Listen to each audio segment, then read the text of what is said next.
السلام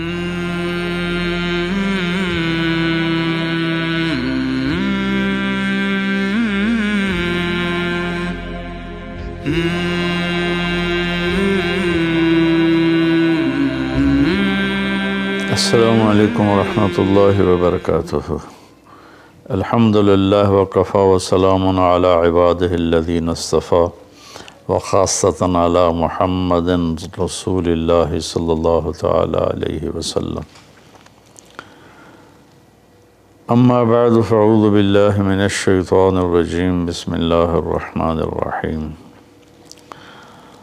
وَكَذَلِكَ جَعَلْنَاكُمْ أُمَّةً وَسَطًا لِتَكُونُوا شُهَدَاءَ عَلَى النَّاسِ، اور ہم نے تمہیں اعتدال والی امت بنایا تاکہ تم دنیا کے لوگوں کے سامنے گواہی دے سکو۔ یہ ایک آیت کا ٹکڑا میں نے پڑھا ہے۔ روزانہ کی تلاوت میں سارا قرآن تو بیان نہیں ہو سکتا، جو آیت پیش کرنی زیادہ ضروری ہوتی ہے اس کو میں کوشش کرتا ہوں ہائی لائٹ کر دوں۔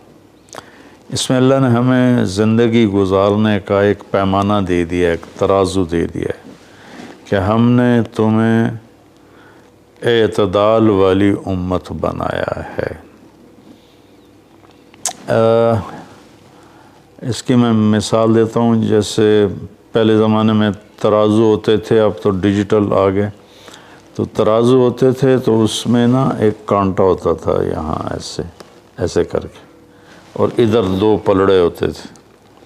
تو جب وہ کانٹا بالکل درمیان میں ہوتا تھا، نہ ادھر جھکاؤ نہ ادھر جھکاؤ، تو اس کی اس حیثیت کو اعتدال کہتے ہیں۔ ادھر چلا جائے زیادہ تو بھی شدت پسندی، ادھر چلا جائے زیادہ تو بھی شدت پسندی۔ یوں ہو جائے دین میں بہت زیادہ، یہ بھی اللہ کو پسند نہیں۔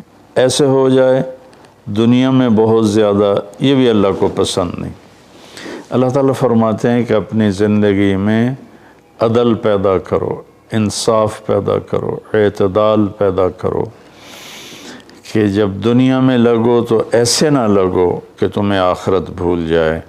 تم جھوٹ کو حلال کر دو، سود کو حلال کر دو، اور سارے حرام کو کرتے چلے جاؤ کہ جی ہم تو گناہ گار ہیں، ہم تو دنیا دار ہیں۔ یہ بھی انتہا پسندی ہے، یہ اللہ کو پسند نہیں ہے۔ دنیا کی طلب ایک بڑا عمل ہے۔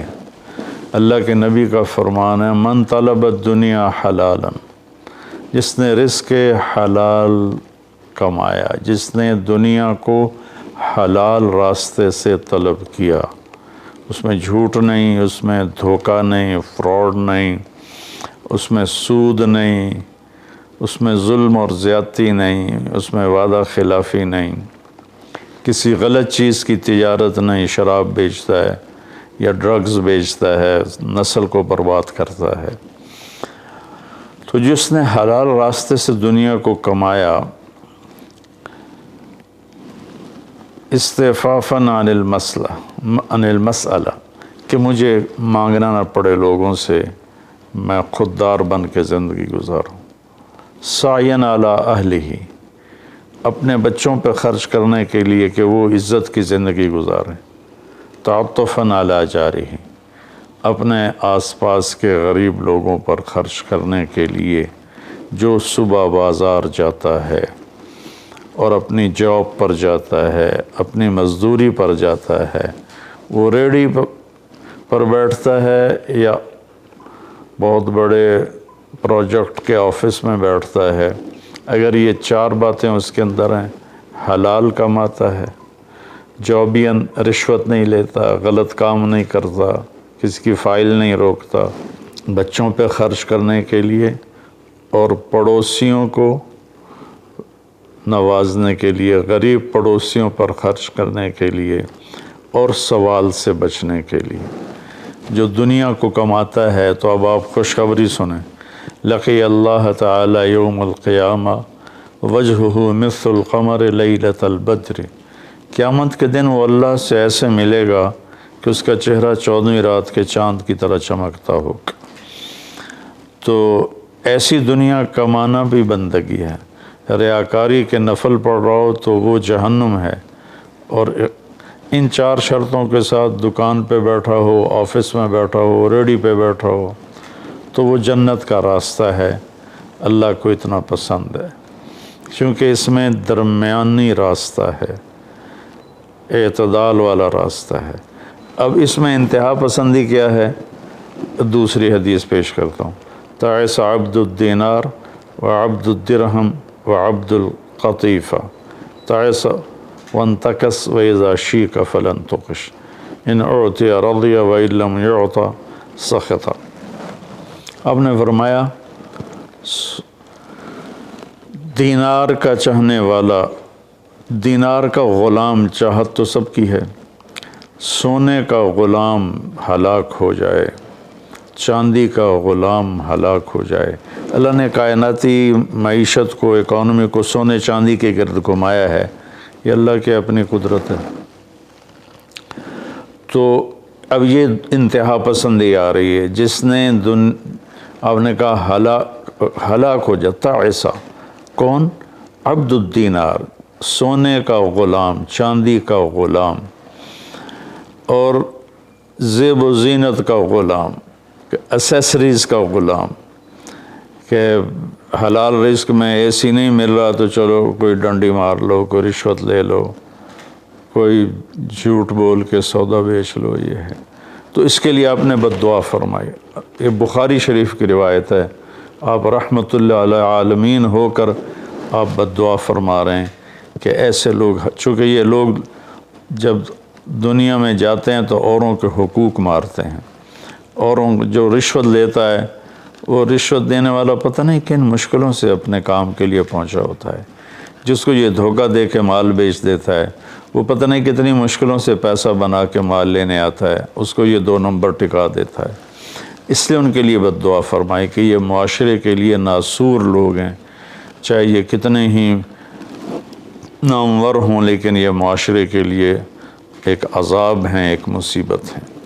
تو دنیا میں بھی چلو تو درمیانہ راستہ اختیار کرو، اتنے نہ کھب جاؤ میرے بھائیو کہ ٹوائلٹ میں بھی سودے ہو رہے ہوتے ہیں، پیشاب کرتے ہوئے۔ ابھی میں کراچی سے لوٹا تو لاہور ایئرپورٹ پر میں وضو کرنے گیا تو پیچھے جو پیشاب کرنے کی جگہ ہوتی، وہاں ایک آدمی کھڑا ہوا، گردن کے ساتھ اس نے موبائل پکڑا ہوا تھا اور بولے جا رہا تھا، بولے جا رہا تھا، بولے جا رہا تھا۔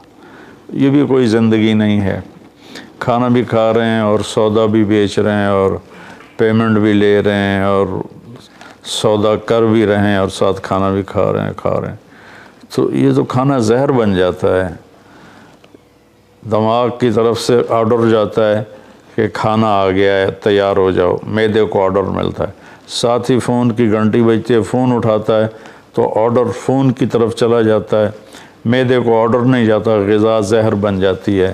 تو ایسی دنیا کما کے کیا کرنا جس میں آپ کی صحت ہی برباد ہو جائے اور آپ اتنے مصروف ہو جائیں کہ گھر میں آ کر بھی کوئی بچوں سے دلچسپی نہیں، بس اپنے موبائل پر یا سودے کر رہے ہیں یا موبائل پہ کوئی گیمیں کھیل رہے ہیں یا کوئی مووی دیکھ رہے ہیں یا کوئی ڈرامہ دیکھ رہے ہیں۔ کتنی مائیں ہیں جو اس طرح اپنے بچوں کو جھٹک دیتی ہیں، وہ ڈرامہ دیکھ رہی ہوتی ہیں یا کوئی مووی دیکھ رہی ہوتی ہیں یا کوئی کلپ دیکھ رہی ہوتی ہیں، تو بچہ آتا ہے تو اس کو ہوں ہاں کر کے ٹال دیتی ہیں۔ میرے بھائیو، میری بہنوں، اپنی زندگی کو وہ درمیان میں لاؤ، درمیان۔ میں آپ کو مثال دیتا ہوں، گاڑی کے چاروں ٹائر میں ہوا بیلنس ہو تو گاڑی صحیح چلتی ہے، چاہے ایف ایکس کیوں نہ ہو، اور اگر ہوا اوپر نیچے ہے، بیلنس نہیں ہے، تو مرسڈیز بھی ہوگی تو وہ چلنے میں آپ کو تکلیف دے گی۔ ایک گاڑی ہے، انسان بھی، اس کو بھی بیلنس آف لائف چاہیے۔ یہ گھر میں آؤ تو گھر کے ہو جاؤ، فون آف کر دو، اور اپنے بچوں سے بات کرو، بیوی سے بات کرو، ان کے ساتھ بیٹھو، ان سے گپ شپ کرو، اور گھر کی باتیں کرو، گھر کے مسائل ذکر کرو، باہر کے مسائل کو گیٹ پہ چھوڑ کے آ جایا کرو۔ تو یہ تو دنیا ہے نا، اللہ نے اس میں ناپسند کیا ہے کہ ہم اپنے آپ کو زیادہ کھو پائیں، لیکن دین میں بھی اللہ نے ناپسند کیا ہے کہ ہم اس میں زیادہ لگ جائیں۔ لا تغلو فی دینکم، اپنے دین میں انتہا پسندی پہ مت جاؤ۔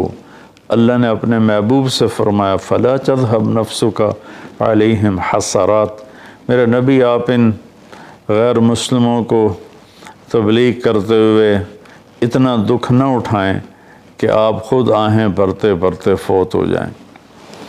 اللہ نے اپنے نبی سے فرمایا، نماز لمبی کی تو اللہ نے اس سے منع فرما کر فرمایا کہ ما انزلنا علیک القرآن لتشقی۔ اللہ نے اپنے نبی سے اعتدال مانگا، لا تبسطھا کل البسط، میرے نبی آپ مال خرچ کریں لیکن سارا نہ خرچ کریں، کچھ بچا کے بھی رکھیں۔ اللہ نے اپنے محبوب سے فرمایا، اس لیے تو اللہ نے زکوٰۃ کا نظام چلایا۔ تو اور ایک حدیث پہ پیش کرتا ہوں، 3 صحابہ آئے حضرت عائشہ رضی اللہ عنہ کے پاس کہ اللہ کے نبی کی رات کیسی ہوتی ہے، تو انہوں نے فرمایا کہ سوتے بھی ہیں اور اٹھتے بھی ہیں، نفل بھی پڑھتے ہیں، بلکہ آپ کی بہت خوبصورت عادت تھی، جب آپ تہجد سے فارغ ہو جاتے تو یوں کر کے لیٹ جاتے، ایسے کر کے، اور حضرت عائشہ رضی اللہ تعالیٰ عنہ بھی اٹھ جاتی تو آپ ان کے ساتھ اسی حال میں باتیں کرتے، گپ شپ لگاتے، تہجد کے وقت میں اپنی بیگم سے پیار محبت کی باتیں ہو رہی ہیں، اتنے میں حضرت بلال اذان دیتے تو آپ اٹھ کے 2 رکعت سنت ادا کرتے اور نماز پڑھانے کے لیے مسجد تشریف لے جاتے تھے۔ تو اتنی اعتدال کی لائف تھی، ہنسی مذاق فرماتے تھے، اور حضرت عائشہ رضی اللہ عنہ کو لقمے بنا کے کھلاتے تھے، ان کو آٹا گوندھ کے دیتے رہے جب تک حضرت عائشہ رضی اللہ عنہ کو آٹا گوندھنا نہیں آیا، کہ وہ چھوٹی عمر میں ان کی شادی ہوئی تھی۔ تو انہوں نے جب یہ سنا تو کہنے لگے وہ تو اللہ کے نبی ہیں، وہ تو کچھ بھی نہ کریں، بخشے بخشائے ہیں، ہمیں تو کچھ کرنا چاہیے، کیا کریں؟ ایک نے کہا میں ساری رات نہیں سوؤں گا، نفل پڑھوں گا، کتنی اچھی نیت کی ہے۔ دوسرے نے کہا میں ساری زندگی روزے رکھوں گا، کبھی افطار نہیں کروں گا، کتنی اچھی نیت ہے۔ تیسرے نے کہا میں شادی نہیں کروں گا، بس اللہ کی عبادت کروں گا اور اللہ کے راستے میں جہاد کروں گا، کتنی اچھی نیت ہے۔ آپ کو پتہ چلا تو آپ نے تینوں کو بلا لیا۔ تو آپ نے ان کو ڈانٹ پلائی، تم میرے اللہ کو مجھ سے زیادہ جانتے ہو، تم میرے اللہ سے مجھ سے زیادہ ڈرتے ہو، زیادہ تقوی والے ہو، میں تم میں سب سے زیادہ اپنے اللہ کو جانتا ہوں، سب سے زیادہ اللہ سے ڈرتا ہوں، میں کھاتا بھی ہوں، روزہ بھی رکھتا ہوں، میں نے شادی بھی کی ہے، میں سوتا بھی ہوں اور میں جاگتا بھی ہوں، اور میں نے آپ نے تو 11 شادیاں کی، 9 بیویاں زندہ تھیں جب آپ دنیا سے تشریف لے گئے، تو آپ کی خوبصورت زندگی تھی ان کے ساتھ۔ تو آپ نے تینوں کو ڈانٹا اور فرمایا کہ اعتدال کے ساتھ چلو، جس نے کہا میں شادی نہیں کروں گا شادی کرے، جس نے کہا میں روزہ نہیں چھوڑوں گا وہ روزہ چھوڑے، کہ مہینے میں 3 روزے رکھو بس، 13، 14، 15، اور جس نے کہا میں رات سوؤں گا نہیں وہ آرام بھی کرے اور اٹھے بھی صحیح۔ تو یہ زندگی اعتدال والی اللہ کو تو دین میں انتہا پسندی اچھی نہیں لگتی، اور اللہ نے اس کو رد فرمایا۔ ہمارے بعض نادان دوست قربانی کے نام پر پورے گھر کو اجاڑ دیتے ہیں اور انہیں احساس بھی نہیں ہوتا کہ کتنا بڑا نقصان کر رہے ہیں۔ سب سے بڑا تقاضا اسلامی تاریخ میں جنگ بدر کا ہے، اس سے بڑا تقاضا قیامت تک نہیں آئے گا کہ جن کے بارے میں اللہ کے نبی کی وہ گواہی ہے جو قیامت تک کسی کے لیے نہیں، ان تہلک هذه العصابۃ فلن تعبد، میرے رب اگر آپ نے اس جماعت کو ہلاک کر دیا تو پھر آپ کا نام لینے والا کوئی نہیں بچے گا۔ اتنی بڑی گواہی 313 کی، اور یہ اتنا بڑا تقاضا تھا اور اتنا بڑا یہ اس وقت اہم اور ضروری کام تھا، اور آپ نکلے اور ذوالحلیفہ 7 میل دور ہے۔ جب وہاں پہنچے تو حضرت عثمان اور اسامہ رضی اللہ عنہما کو آپ نے واپس بھیج دیا کہ آپ کی بیگم حضرت رقیہ رضی اللہ تعالی عنہ وہ حضور صلی اللہ تعالی علیہ وسلم کی دوسرے نمبر کی بیٹی تھیں۔ حضرت زینب پہلے نمبر پر، حضرت رقیہ دوسرے نمبر پر، ام کلثوم تیسرے نمبر پر، حضرت فاطمہ چوتھے نمبر پر۔ تو بیمار ان کو چیچک نکل آیا تھا، تو ان کو وہاں سے واپس بھیجا کہ جاؤ تم رقیہ کی تیمارداری کرو۔ وہ جنگ بدر میں شریک نہیں ہوئے، میرے نبی نے واپس کیا، لیکن جنگ بدر کے شریک صحابہ میں ان کا نام لکھوایا، دونوں کا۔ جب ہم بدری صحابہ کی فہرست کھولتے ہیں تو اس میں اسامہ اور عثمان رضی اللہ عنہما دونوں کا نام ذکر ہے، اور مال غنیمت میں ان کا حصہ بھی رکھا آپ نے۔ اتنے بڑے تقاضے کو آپ نے بیوی کی بیماری کی وجہ سے پیچھے کر دیا اور ان دونوں کو واپس بھیجا، اور رقیہ رضی اللہ عنہ کا انتقال ہو گیا۔ جب آپ واپس تشریف لائے تو وہ دفن ہو چکی تھی، تو آپ نے ان کی قبر پہ جا کر دعا فرمائی۔ تو میرے بھائیو، دین میں بھی اعتدال ہو، دنیا میں بھی اعتدال ہو۔ یہ رہبانیت تو نصارہ عیسائیوں میں تھی کہ شادی نہیں کرنی، نہانا نہیں، بال نہیں کٹوانے، ناخن نہیں صاف کرنے، پہلے، اب نہیں، پہلے جو قدیم عیسائی مذہب تھا۔ تو طبیعت میں اتنی شدت، غیر فطری زندگی، پھر وہ دوسرے طریقے سے اپنی خواہشات کو پورا کرتے تھے، تو اس سے میرے نبی نے روکا۔ بعد میں ایک ٹرینڈ چل گیا کثرت عبادت کا، لیکن وہ کوئی معیار نہیں ہے کہ فلاں بزرگ تھے، انہوں نے 40 سال عشاء کے وضو سے فجر کی نماز پڑھی، اور فلاں بزرگ تھے انہوں نے 30 سال عشاء کے وضو سے فجر کی نماز پڑھی، اور فلاں بزرگ تھے وہ 25 سال جنگل میں پھرتے رہے۔ بھلا یہ بھی کوئی دین ہے جو پیش کیا جائے؟ ہمارا دین تو پوری دنیا کو پیش کرنے کے لیے ہے۔ ان الدین عند اللہ الاسلام۔ اب اسلام ہی ایک مذہب ہے جو باقی ہے اپنی صحیح معنی میں، تو ہمیں پیش کرنا ہے لوگوں کو۔ یہ تو ہم اپنوں کو پیش نہیں کر سکتے کہ 25 سال جنگلوں کی خاک چھانتے رہے۔ یہ تو رہبانیت سے بھی کوئی آگے کی چیز ہے، لیکن یہ ان کی بزرگی کے طور پہ بیان کیا جاتا ہے۔ ایک بزرگ تھے، اپنے بالوں کو رسے سے باندھ لیتے تھے، رسہ اوپر چھت میں لٹکا ہوتا تھا، تو جب نماز پڑھتے پڑھتے ان کو نیند کا جھٹکا آتا تو وہ ایسے ہوتے تو وہ بالوں کو زبردستی جھٹکا پڑتا، جس سے وہ ان کی آنکھ کھل جاتی اور پھر نفلوں میں شروع ہو جاتے۔ یہ تو میرے نبی کے حکم کے خلاف ہے۔ آپ نے فرمایا تم میں کوئی عبادت میں لگے جب تک وہ بشاشت ہے اور اس کو نیند نہیں، جب نیند کا سمجھے غلبہ ہو رہا ہے نفل چھوڑ کے جا کے سو جائے۔ تو بعد میں یہ ایسی چیزیں پیدا ہوئیں کہ سارا سال روزے رکھنا، اور کبھی ایسا کہ ساری رات جاگنا، یہ کوئی دین نہیں ہے، یہ وہ دین نہیں ہے جسے ہم پیش کر سکیں۔ ایک بزرگ کا انتقال ہوا تو میں تعزیت کے لیے گیا، تو ان کے بیٹے بتانے لگے کہ ہمارے والد صاحب صبح 3 بجے اٹھ کے نیچے اپنے کمرے میں آ جاتے تھے جہاں مریدین آتے تھے اور باقی جو ان کے اپنے علمی کام ہوتے تھے، اور رات 11 بجے واپس جاتے تھے۔ ساری زندگی یہ معمول رہا۔ یہ کوئی قابل ذکر بات نہیں ہے جس کو ہم بطور ایک نمونہ پیش کریں۔ میرے نبی نے اپنی زندگی کو 4 حصوں میں تقسیم کیا ہوا تھا۔ ایک حصہ لوگوں کے لیے، ایک بیوی بچوں کے لیے، ایک اپنی ذات کے کاموں کے لیے۔ آپ اپنے کپڑے خود دھوتے تھے، 9 بیویاں تھیں، آپ اپنے کپڑے خود دھوتے تھے اور ایک حصہ آپ نے رکھا ہوا تھا اللہ کے لیے۔ تو آپ سے زیادہ مشکل لائف کسی کی نہیں، آپ سے زیادہ بڑا ذمہ دار کائنات میں کوئی نہیں۔ آپ نے زندگی کو 4 حصوں میں ڈیوائیڈ کیا ہوا تھا۔ تو اگر ہم دنیا میں لگتے ہیں تو حلال حرام بھول جاتے ہیں، جھوٹ سچ بھول جاتے ہیں، دھوکہ دیانت کو بھول جاتے ہیں، اور دین میں لگتے ہیں تو بچے بیوی بھول جاتے ہیں، اپنے کام کاروبار بھول جاتے ہیں۔ آپ دیکھیں اصحاب صفہ وہ تھے جن کا کوئی کام نہیں تھا، لیکن 10 مبشرہ میں سے ایک بھی اصحاب صفہ میں نہیں، خلفاء میں ایک بھی اصحاب صفہ میں نہیں۔